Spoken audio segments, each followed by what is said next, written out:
Hey Brainiacs, welcome, come on in, get comfortable. Today we're unpacking a big question. Why do so many women settle for less than they truly deserve, especially in relationships? Alright, let's start with a big one. Low self-worth. It's that quiet whisper saying, you're not quite good enough. These thoughts can become deeply ingrained beliefs. When our sense of value is diminished, deserving something wonderful feels like a far-off dream. This erosion of self-worth often stems from early experiences and societal messages. It's tough to cultivate an unshakable sense of, I am enough. Low self-worth often masquerades as pragmatism or humility. If you don't believe you are worthy of great love, accepting less becomes a default setting. Recognizing this internal landscape is crucial. The first step is acknowledging this might be part of the story. Now, let's talk about the fear of being alone. Society often sends a message that being partnered is the ultimate goal. This fear isn't irrational. We are wired for connection. The prospect of solitude can feel so daunting that we might cling to a less-than-ideal partnership.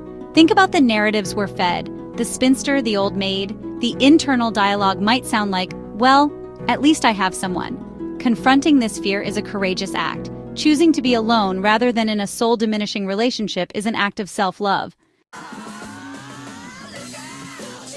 Let's delve into caretaker conditioning. Girls are often socialized to be nurturers, putting others first. This conditioning can lead to settling in relationships. The we of the relationship can overshadow the me.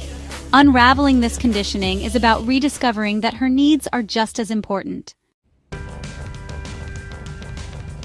Let's talk about the sunk cost fallacy.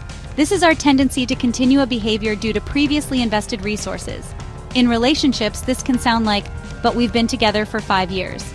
The focus shifts from the present reality to the weight of the past.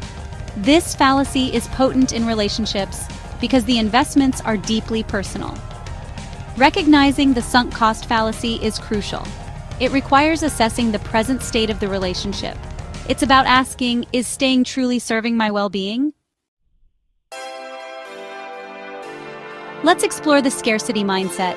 This is the belief that good partners are rare. A scarcity mindset can lead to settling for what's available. It can make us more tolerant of unacceptable behaviors. Cultivating an abundance mindset is a radical act of faith in oneself. It's about believing that there isn't a finite supply of love. Let's turn to media and cultural narratives. From fairy tales to romantic comedies, we absorb messages about relationships. These stories can set up unrealistic expectations. They can create a blueprint where anything less than a sweeping romance feels like a failure. Becoming critical consumers of these narratives is important. It's about defining our own version of happily ever after. Finally, let's discuss the impact of past trauma and attachment styles. Early experiences shape how we connect with others. Attachment theory suggests we develop specific styles of relating.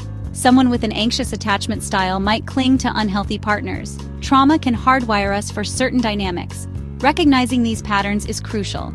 Healing involves understanding our attachment patterns. It's about learning that we deserve relationships that feel safe and nurturing. So there you have it, the 7 psychology-backed reasons why women settle. Settling isn't about weakness or failure. It's about the stories we tell ourselves and the patterns we've learned. The journey away from settling begins with awareness. This work is brave and heart work. Catch you next time on Little Brainy Things, where we champion the courage to be whole.